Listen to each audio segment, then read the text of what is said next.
ओम शांति। आज 14 तारीख, आज क्या त्योहार है? पूरे भारत में ना बहुत धूमधाम से मकर संक्रांति का ये त्योहार मनाया जाता है। ये किस चीज़ का यादगार है? जलाते भी हैं, मनाते भी हैं। जैसे होली जलाते भी हैं, मनाते भी हैं। तो कल जलाया, आज पतंग उड़ाएंगे। तो बाबा हम बच्चों को यही कहते कि बच्चे तुम भी बाबा के साथ स्नेह की डोर बांधकर सदा उड़ते रहो और उड़ाते रहो, और सदा अपने को तिल, आत्मिक स्वरूप का प्रतीक, और उसमें डालते हैं गुड़। गुड़ क्यों डालते? मीठे मीठे होकर के, मीठी दृष्टि, मीठी वाणी, मीठा स्वरूप धारण करके हर एक आत्माओं के साथ संपर्क करना है। तो आज सेवा की बाबा की मुरली है। मीठे बच्चे, बाप जो तुम्हें पढ़ाई पढ़ाते हैं वो बुद्धि में रखकर सबको पढ़ानी है। हर एक को बाप का और सृष्टि चक्र का परिचय देना है। हर एक को बाप का और सृष्टि चक्र का परिचय देना है। प्रश्न है, आत्मा सतयुग में भी पाठ बजाती है, कलयुग में भी पाठ बजाती है, लेकिन अंतर क्या है? सतयुग में भी पाठ बजाते, कलयुग में भी पाठ बजा रहे हैं सभी। अंतर क्या है? सतयुग में जब पाठ बजाती आत्मा तो उसमें कोई पाप कर्म नहीं होता है। हर कर्म अकर्म हो जाता है। क्यों? क्योंकि रावण नहीं है ना। विकारों के वशीभूत होके कर्म करेंगे तो विकर्म बनेगा ना।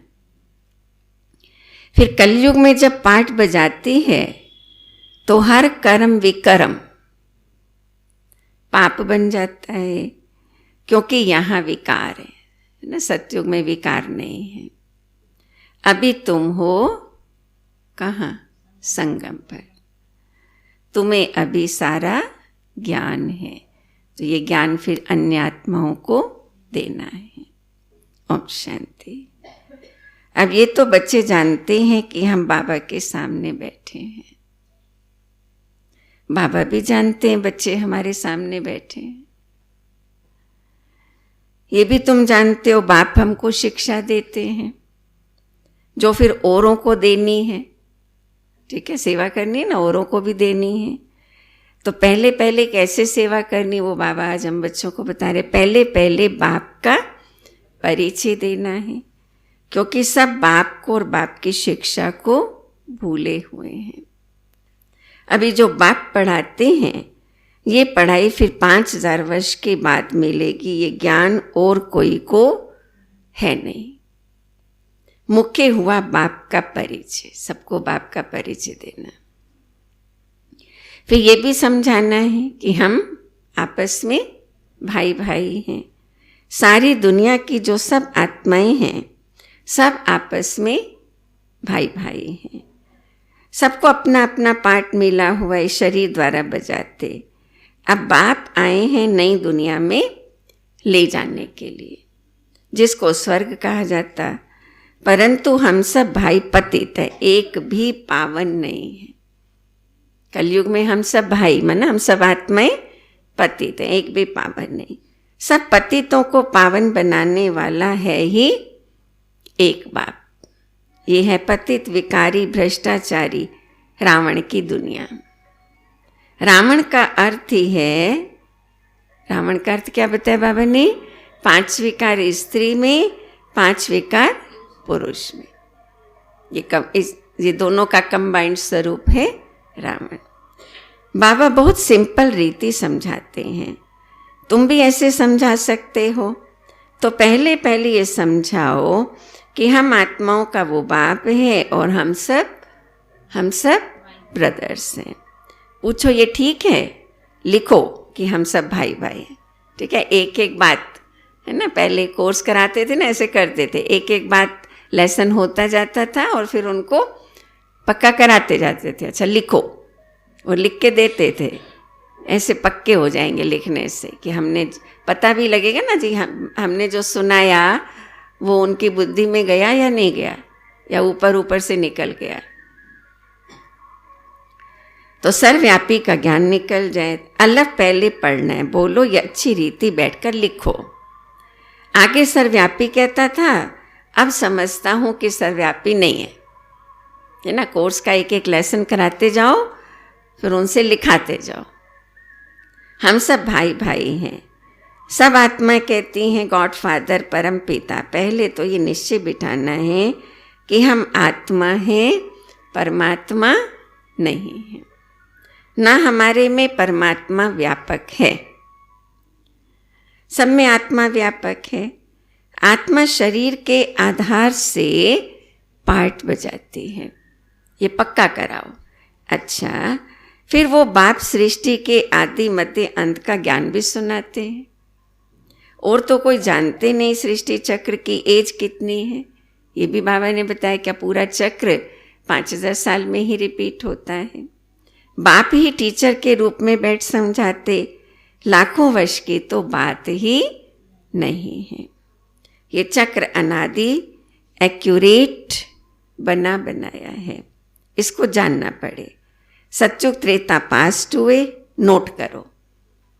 ठीक है, एक एक बात समझाते जाओ, फिर उनसे लिखाते जाओ, तो पक्का हो जाएगा कि वो निश्चय बुद्धि बन गया है। उसको कहा जाता है स्वर्ग, और उसको कहते सेमी स्वर्ग। किसको? सतयुग है स्वर्ग, त्रेता है सेमी स्वर्ग। जहाँ देवी देवताओं का राज्य चलता, वो 16 कला, वो 14 कला। धीरे धीरे कलाएं कम होती जाती हैं। दुनिया पुरानी तो जरूर होगी ना। सतयुग का प्रभाव बहुत भारी है, नाम ही है स्वर्ग, हेवन, नई दुनिया। उसकी महिमा करनी है। ठीक है, सतयुग की महिमा करो। नई दुनिया में है एकादि सनातन देवी देवता धर्म। तो पहले पहले बाप का परिचय, फिर चक्र का परिचय दिया जाता है। चित्र भी तुम्हारे पास है निश्चय कराने के लिए, है ना। ये चित्रों को देखते हैं तो ज्ञान सहज समझ में आ जाता है। तो बाबा कहते हैं चित्र दिखाओ तो निश्चय हो जाए। तो चित्र भी तुम्हारे पास है निश्चय कराने के लिए। सृष्टि का चक्र फिरता ही रहता है। सतयुग में लक्ष्मी नारायण का राज्य था, और त्रेता में राम सीता का। ये हुआ आधा कल्प। 2 युग पास्ट हुए, फिर आता है द्वापर कलयुग। ठीक है, बाबा ये चक्र समझा रहे हैं, फिर ऐसे हमें दूसरों को समझाना है। द्वापर में फिर क्या हुआ? तो 2 युग पास्ट हुए, फिर आता है द्वापर कलयुग।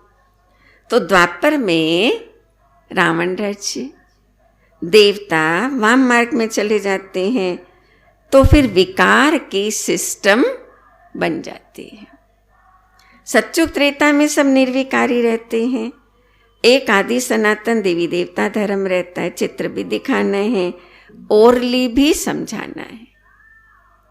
ठीक है, चित्र भी दिखाओ और साथ साथ उनको ओरली समझाते भी जाओ।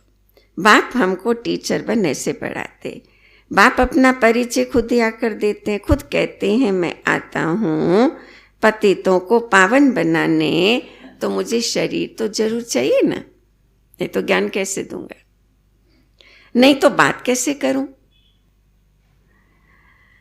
तो खुद कहते हैं मैं आता हूं पतितों को पावन बनाने, तो मुझे शरीर जरूर चाहिए, नहीं तो बात कैसे करूं। मैं चैतन्य हूं, सत हूं, अमर हूं।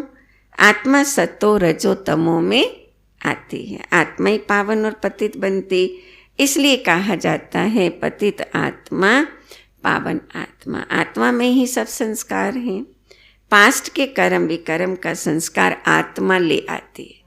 ठीक है, शरीर छोड़ेंगे तो क्या साथ जाता है हमारे, है ना। जो कर्म किए वो संस्कार हमारे साथ जाते, और उसी आधार पर ही फिर हमारा पुनर्जन्म होता है। सतयुग में भी कर्म होता ही नहीं है। कर्म करते हैं, पाठ बजाते हैं, परंतु वो कर्म अकर्म हो जाता है। सतयुग में कर्म अकर्म हो जाता है। गीता में भी अक्षर है, अभी तुम प्रैक्टिकल में समझ रहे हो, जानते हो बाबा आया हुआ है पुरानी दुनिया को बदलने और नई दुनिया बनाने। जहाँ कर्म अकर्म हो जाते हैं उसको ही सतयुग कहा जाता है, और फिर जहाँ कर्म विकर्म होते उसको कलयुग कहा जाता है। कर्म विकर्म, क्योंकि विकारों के वशीभूत होके कर्म क्या तो विकर्म। जहाँ कर्म अकर्म होते उसको सतयुग कहा जाता है, और जहाँ कर्म विकर्म होते हैं उसको कलयुग कहा जाता है। अभी तुम हो संगम पर। बाबा दोनों तरफ की बात समझाते हैं। सतयुग त्रेता है पावन दुनिया, पवित्र दुनिया, वहाँ कोई पाप होता नहीं। जब रावण राज्य शुरू होता है तब पाप होते हैं, वहाँ विकार का नाम भी नहीं होता। चित्र तो सामने है, राम राज्य और रावण राज्य। बाप समझाते हैं ये पढ़ाई है, बाप के सिवाय और कोई भी नहीं जानता। ये पढ़ाई तो तुम्हारी बुद्धि में रहनी चाहिए। बाप भी याद आता है, चक्र भी बुद्धि में याद आता है, ठीक है। बाबा को भी याद करना है और ज्ञान का चक्र भी बुद्धि में फिरता रहे। सेकंड में सब याद आ जाता है, वर्णन करने में देरी लगती है। इनके 3 फाउंटेन है, झाड़ होता है ना, बीज और झाड़ सेकंड में याद आ जाता है। तो मुख्य इस झाड़ के 3 फाउंटेन है, मतलब 3 धर्म, देवता धर्म से फिर इस्लाम धर्म, बौद्ध धर्म और क्रिश्चियन धर्म, ये 3 ट्यूब्स निकलती। बच्चों को सारा समझाया है। आधा कल्प डायनेस्टी कैसे चलती है, फिर रावण राज्य होता है तो सतयुग त्रेतावासी, फिर रावण राज्य होता है तो सतयुग त्रेतावासी हैं वही द्वापरवासी भी बनते। जो सतयुग त्रेता में होंगे वो द्वापर में भी तो होंगे ना, वो द्वापरवासी भी बनते हैं। झाड़ वृद्धि को पाता जाता है। आधा कल्प के बाद रावण राज्य होता, विकारी बन जाते। बाप से जो वर्षा मिला वो आधा कल्प चला, नॉलेज सुनाकर वर्षा दिया। वो प्रारब्ध भोगी अर्थात सतयुग त्रेता में सुख पाया, उसको सुखधाम सतयुग कहा जाता। वहाँ दुख होता ही नहीं है। कितनी सिंपल बात बाबा समझाते। एक को समझाते हो या बहुतों को समझाते हो तो ऐसे अटेंशन देना है। किसके ऊपर? सुनने वालों के ऊपर। हम जो समझा रहे हैं वो सुन रहे हैं या नहीं सुन रहे हैं, अटेंशन देना है। हाँ हाँ करता है बाबा कहते हैं ना, ऐसे कान हिलाते हैं तो पता लगेगा ना, हाँ ये ज्ञान इसकी बुद्धि में जा रहा है। अच्छा फिर बोलो, नोट करते जाओ। अच्छा कोई शंका हो तो पूछना, कोर्स कैसे कराना है, कैसे समझाना है, बाबा बता रहे हैं, सिखा रहे हैं हम बच्चों को। जो बात कोई नहीं जानता वो हम आपको समझाते हैं। तुम कुछ भी नहीं जानते हो, पूछेंगे फिर क्या। बाबा तो इस बेहद के झाड़ का राज समझाते हैं। ये नॉलेज अभी तुम समझते हो, बाप ने समझाया है। तुम 84 के चक्र में कैसे आते हो, ये अच्छी रीति नोट करो, फिर इस पर विचार करना। जैसे टीचर ऐसे देते हैं ना, निबंध देते हैं, फिर घर में जाके रिवाइज करके आते हैं। टीचर देता है ना, टॉपिक देता है, वे इस पर निबंध लिखो। लिखा होगा ना बचपन में सभी ने निबंध, पहले छोटे छोटे टॉपिक देते फिर बड़े देते। तुम भी ये नॉलेज देते हो, देखो क्या क्या होता है, पूछते रहो, ठीक है। समझाते हो, जब कोर्स कराते हो किसी को तो एक एक बात पर उनसे अच्छी तरह से पूछते रहो, ताकि पता लगे कि वो समझ रहा है नहीं समझ रहा है। एक एक बात अच्छी रीति समझाओ। बाप टीचर का कर्तव्य समझाकर फिर गुरु का समझाओ। उनको बुलाया है कि आकर हम पतितों को पावन बनाओ। बाबा के साथ सर्व संबंध, बाप टीचर गुरु फिर ये बताओ कैसे वो सतगुरु बनकर हम आत्माओं को राजयोग सिखाकर पावन बनाते हैं, सदगति करते। आत्मा पावन बनती है, फिर शरीर भी पावन मिलता है। सतयुग में शरीर कैसा होगा? जैसा सोना वैसा जेवर बनता है। ठीक है, अभी आत्मा पतित है तो शरीर भी ऐसा ही है। कैसा है आजकल का शरीर? बीमार सिमार होगी, कुछ ना कुछ शरीर में खटपट चलती रहती है। 24 कैरेट का सोना उठाएंगे, खाद नहीं डालेंगे तो जेवर भी ऐसा ही बनेगा। अलाय डालने से तमो प्रधान बन पड़े हैं। पहले पहले भारत 24 कैरेट पक्के सोने की चिड़िया था, अर्थात सतो प्रधान नई दुनिया थी, फिर तमो प्रधान बनी है। ये बाप ही समझाते हैं और कोई मनुष्य गुरु लोग नहीं जानते हैं। आकर पावन बनाओ तो गुरु का ही काम है। वानप्रस्थ अवस्था में मनुष्य गुरु करते हैं। वाणी से परे स्थान तो है निर्वाण धाम, इनकॉर्पोरियल वर्ल्ड, जहाँ आत्माएं रहती है ना। तो सतगुरु आकर हम सब आत्माओं को वानप्रस्थ अवस्था में से मतलब कलयुगी दुनिया से निकाल कर कहाँ ले जाते? वाणी से परे स्थान परम धाम ले जाते हैं। ये है कॉर्पोरियल वर्ल्ड, है ना। बाबा अंग्रेजी भी सिखा रहे, कॉर्पोरियल और इनकॉर्पोरियल। कॉर्पोरियल माना साकारी दुनिया, कॉर्पोरियल वर्ल्ड स्थूल वतन जहाँ बैठे हैं, जहाँ हड्डी मांस का शरीर है। और इनकॉर्पोरियल माना निराकारी दुनिया, जहाँ बिल्कुल बिंदु बिंदु रूप में आत्माएं निवास करती हैं। तो ये है कॉर्पोरियल वर्ल्ड। वहाँ तो शरीर है नहीं। कहाँ? इनकॉर्पोरियल वर्ल्ड में। वहाँ कोई कर्म नहीं होता। बाप में तो सारी नॉलेज है। ड्रामा प्लान अनुसार उनको कहा ही जाता है नॉलेजफुल। वो चैतन्य सत्य चित्त आनंद स्वरूप होने के कारण उनको नॉलेजफुल कहा जाता है। बुलाते भी हैं हे पतित पावन, नॉलेजफुल शिव बाबा। उनका नाम सदैव शिव ही है। बाकी आत्माएं सब आती हैं पाठ बजाने के लिए, तो भिन्न भिन्न नाम धारण करती। ठीक है, हर जन्म में नाम बदल जाएगा। बाबा को बुलाते हैं परंतु उनको कुछ भी समझ नहीं रहती है। जरूर भाग्यशाली रथ भी होगा ना, जिसमें बाप प्रवेश कर तुमको पावन दुनिया में ले जाए। कैसे आएगा बाबा? तो उनको तन चाहिए, तो वो हो गया भाग्यशाली रथ। तो बाप समझाते हैं, मीठे मीठे बच्चों, मैं उनके तन में आता हूँ। किसके तन में? जो बहुत जन्मों के अंत में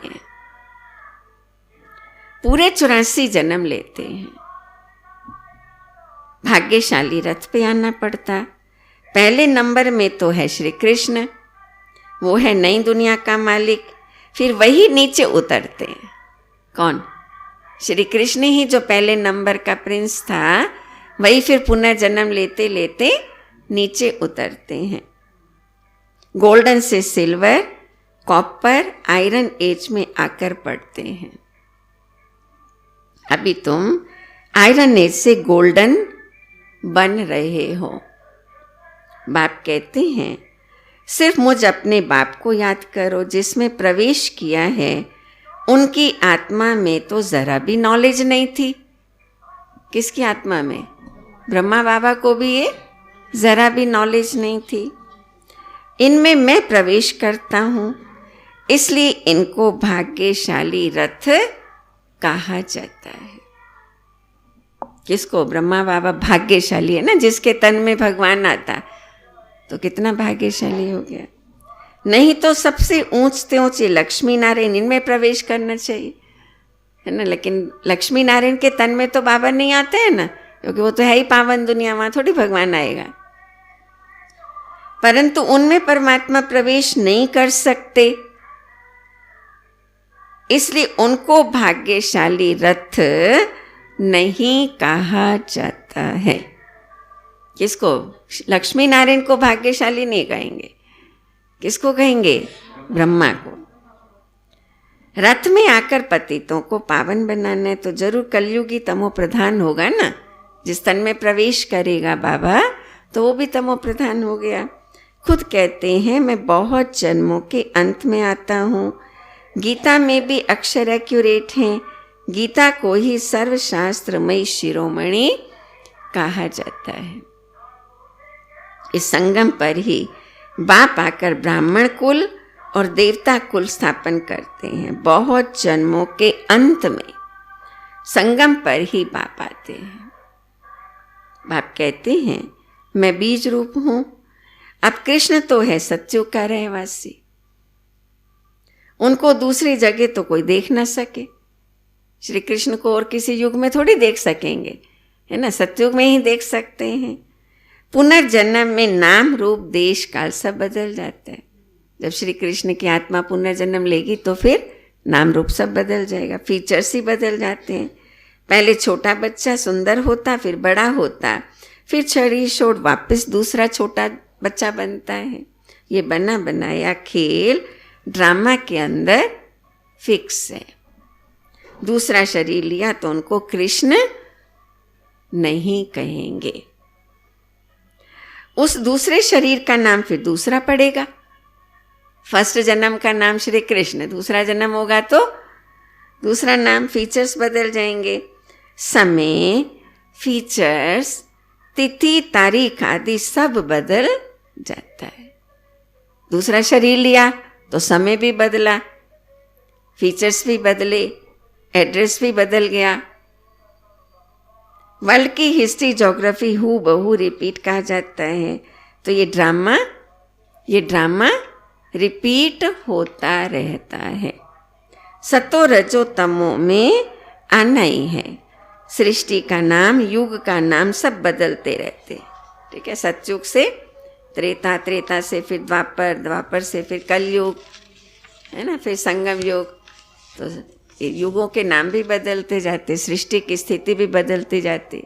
सतो प्रधान, सतो रजो तमो में आ जाते। अब ये है संगम युग। मैं कब आता हूँ? मैं आता ही हूँ संगम पर।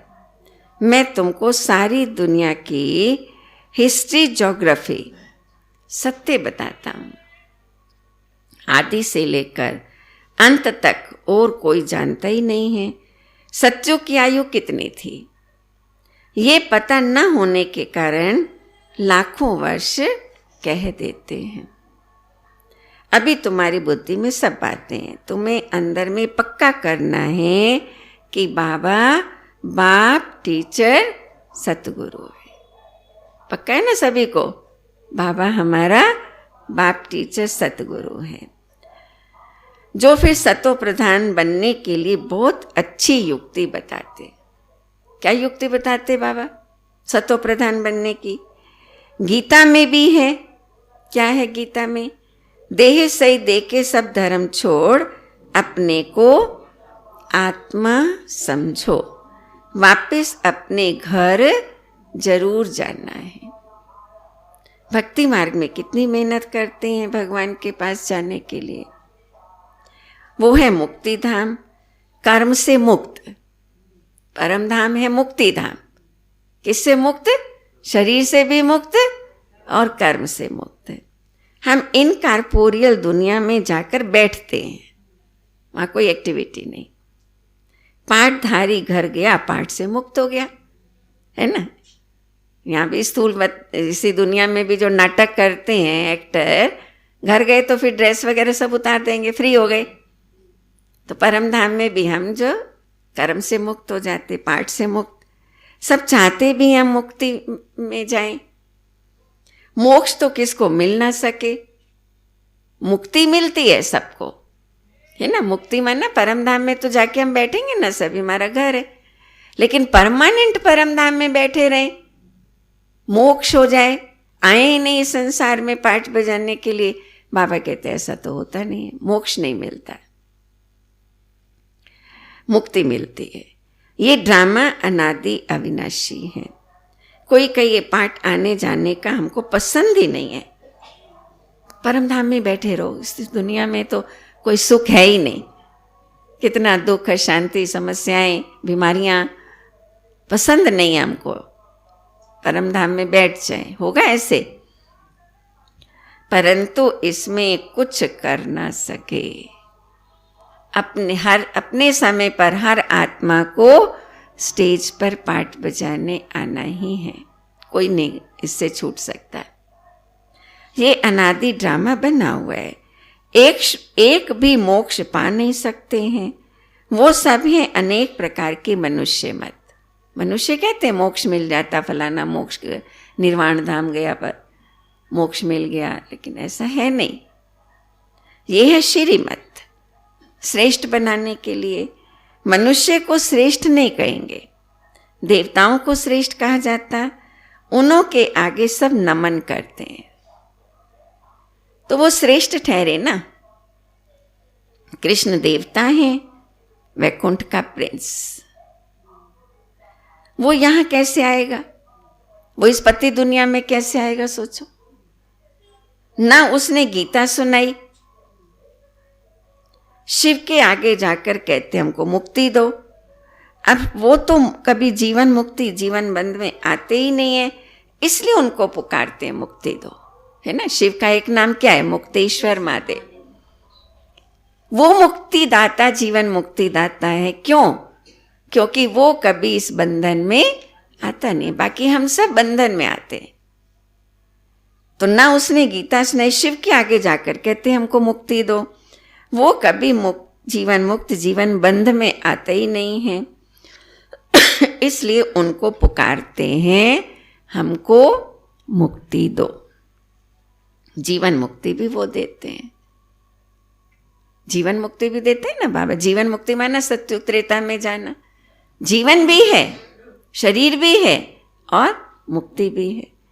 और परम धाम में केवल मुक्ति है, शरीर रहित अवस्था में शांति। और सत्युग में यह शरीर सहित सुख, शांति, पवित्रता सब कुछ है। इसलिए उनको पुकारते मुक्ति दो, जीवन मुक्ति भी वो देते हैं। ठीक है, तो ज्ञान की मुरली आज सारी बाबा की ये बातें बाबा ने हमें समझाई, हमें दूसरों को समझानी है। अच्छा, मीठे मीठे सिकी लधे बच्चों प्रति माता पिता बाप दादा का याद, प्यार और गुड मॉर्निंग। रूहानी बाप की रूहानी बच्चों को नमस्ते, रूहानी बच्चों की रूहानी बाप को याद, प्यार, गुड मॉर्निंग और नमस्ते। धारणा के लिए मुख्य सार, हम सब आत्मा रूप में भाई भाई हैं। ये पाठ पक्का करना और कराना है। खुद भी करो, दूसरों को भी कराओ। अपने संस्कारों को याद से पावन बनाना है। कैसे बनेंगे पावन? याद से। संस्कार पवित्र कैसे बनेंगे, श्रेष्ठ कैसे बनेंगे? याद से। 24 कैरेट सच्चा सोना बनने के लिए कर्म अकर्म विकर्म की गति को बुद्धि में रख, अब कोई भी विकर्म नहीं करना है। अब तक जो किए सो किए, उसे तो योग से खत्म करना है, लेकिन अब कोई विकर्म ना हो, इस बात का हमें बहुत ध्यान रखना है। आज का वरदान है, समय पर हर गुण व शक्ति को यूज करने वाले अनुभवी मूर्त भव। समय पर हर गुण व शक्ति को यूज करने वाले अनुभवी मूर्त भव। ब्राह्मण जीवन की विशेषता है अनुभव। अगर एक भी गुण व शक्ति की अनुभूति नहीं तो कभी ना कभी विघ्न के वश हो जाते हैं, और अगर अनुभूति है तो उन विघ्नों को पार करना सहज हो जाता है। अभी अनुभूति का कोर्स शुरू करो। किसको? हमें करना है अनुभूति का कोर्स शुरू। हर गुण व शक्ति रूपी खजाने को यूज करो। जिस समय जिस गुण की आवश्यकता है उस समय उसका स्वरूप बन जाओ। नॉलेज की रीति से बुद्धि के लॉकर में खजाने को रख नहीं दो, है ना। ज्ञान है लेकिन बुद्धि रूपी लॉकर में रख देते हैं, उसे यूज नहीं करते, तो फिर उसका फायदा क्या। तब विजयी बन सकेंगे। और वाह रे मैं का गीत सदा गाते रहेंगे। वाह रे मैं का गीत सदा गाते रहेंगे। तो अनुभव की अथॉरिटी, अनुभवी मूर्त बनो। हर गुण हर शक्ति का स्लोगन है। नाजुकपन के संकल्पों को समाप्त कर, शक्तिशाली संकल्प रचने वाले ही डबल लाइट रहते हैं। नाजुकपन के संकल्पों को समाप्त कर, शक्तिशाली संकल्प रचने वाले ही डबल लाइट रहते हैं।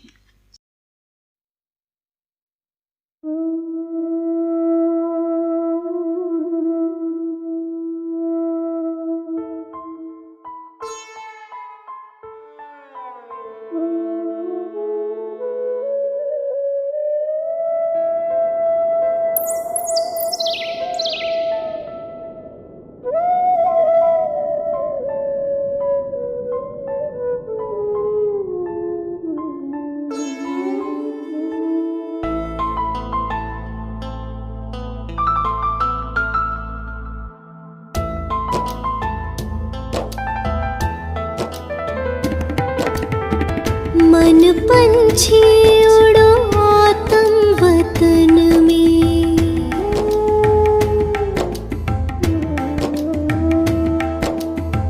मन पंछी उड़ो आत्म वतन में, पहनो फरिश्तों वाला चोला, मन मना भव माँ में कम के तार, मन मना भव माँ में कम के तार, जोड़ लो करो शिव का दीदार, अपने वहाँ घर के आंगन में, मन पंछी उड़ो आत्म वतन में।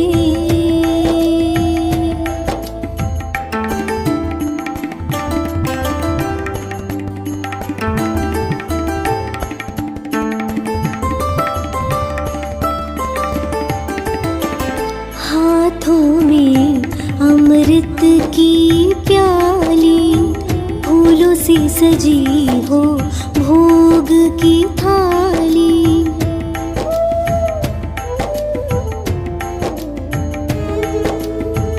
हाथों में अमृत की प्याली, फूलों से सजी हो भोग की थाली, आज मनाओ सतगुरुवार,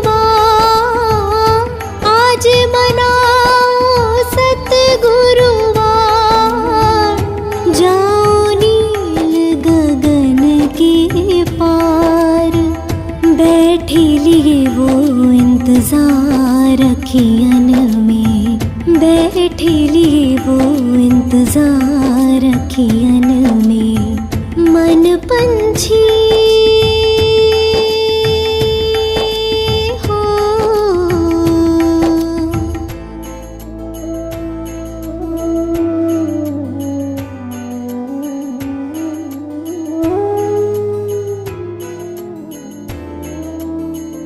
ब्रह्मा तन में शिव जी पधारे, सोए भाग जगाए हमारे,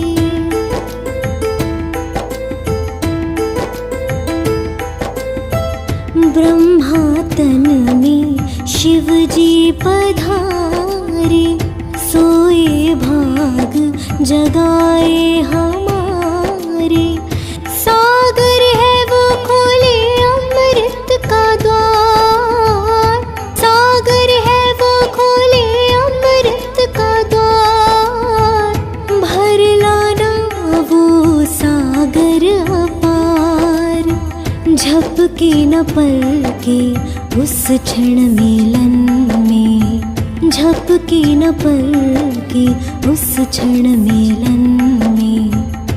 मन पंछी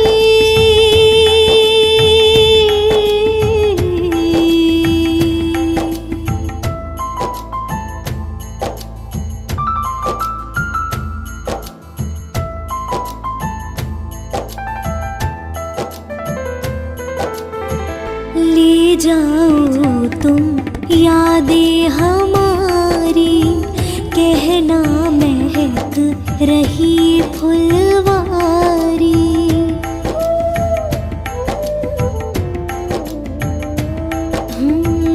ले जाओ तुम यादें हमारी, कहना महक रही फुलवारी। बैठे हैं हम पलके बिछाए, बैठे हैं हम पलके बिछाए। दिल में रूहानी प्यार समाए, संगम के सुहाने सफर में, संगम के सुहाने सफर में। मन पंछी उड़ो आत्म वतन में, मन पंछी उड़ो आत्म वतन में।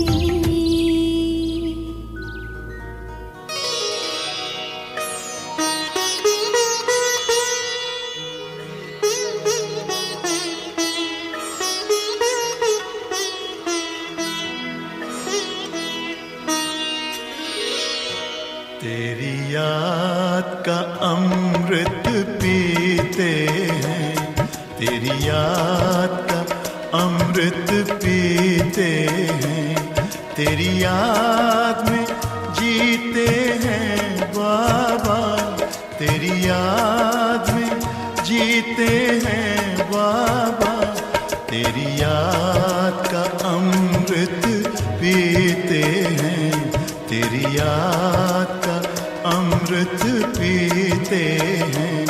रहे याद सदा ही साथ तेरी, रहे याद सदा ही साथ तेरी।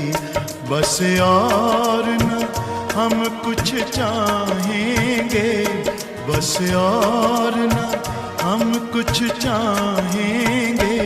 तेरी याद का अमृत पीते हैं, तेरी याद का अमृत पीते हैं।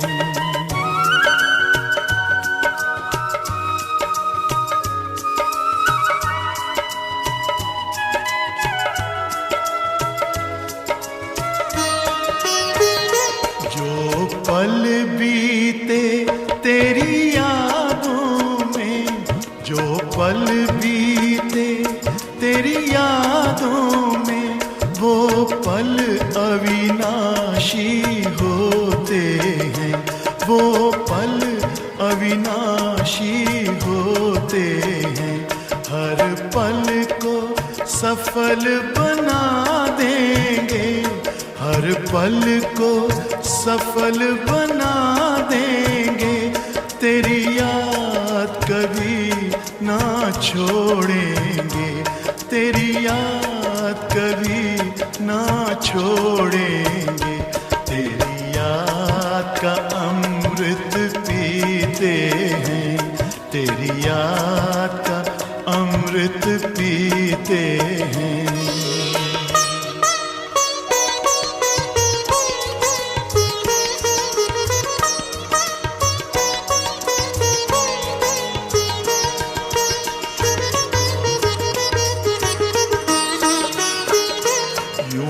आप रहो संग संग बाबा, यूं ही आप रहो संग संग बाबा।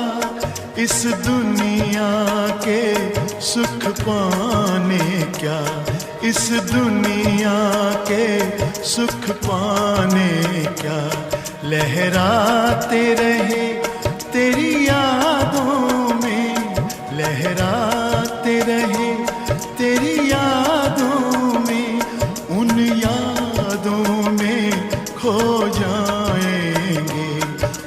यादों में खो जाएंगे। तेरी याद का अमृत पीते हैं, तेरी याद का अमृत पीते हैं। तेरी याद में जीते हैं बाबा, तेरी याद में जीते हैं बाबा। तेरी याद का अमृत पीते हैं, तेरी याद का अमृत पीते हैं।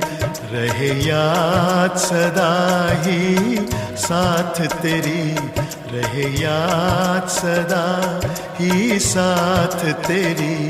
बस और न हम कुछ चाहेंगे, बस और न हम कुछ चाहेंगे। तेरी याद का अमृत पीते हैं, तेरी याद का अमृत पीते हैं। तेरी याद का अमृत पीते हैं, तेरी याद का अमृत पीते हैं।